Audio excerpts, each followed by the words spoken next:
اكيد ان شاء الله. باي. ظبطت. يومين 2 بالعدد. لو ما كانش مجدي يجي يقول لي انا ازاي ما قابلتكش من زمان ويا ريتك كنتي مراتي، يبقى انا ما بفهمش حاجه. لا انا واثقه فيكي. انت عمرك بصراحه ما حطيتي راجل في بالك الا وجبتيه. مش عارفه بتعملي كده ازاي. هو انا ليه حاساكي فخوره بنفسك قوي كانك بتتحدي نفسك تعملي حاجه كويسه؟ وانت عماله تشجعي على ايه؟ قبل ما تخربي بيت واحده تانية حطي نفسك مكانها.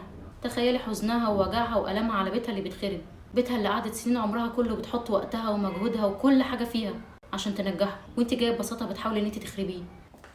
ها يا مجدي، هو انت ممكن تفهمني حاجه في الفانكشن بتاعت الاكسل؟ اه طبعا، بس ليه ما سالتيش حد من الاي تي؟ ما انت عارف ما حدش فيهم فاضي، ولو حد فاضي مش هيفهمني زيك. هي الفكره بس ان انا عندي ضغط شغل جامد قوي. طب خلاص، احنا ممكن نقعد ساعه بعد الشغل تفهمني اللي انا محتاجاه وان شاء الله تلاقيني شاطر. مفيش مشكله. ميرسي قوي يا مجدي. سيبك دلوقتي من الشغل، هنرجع له.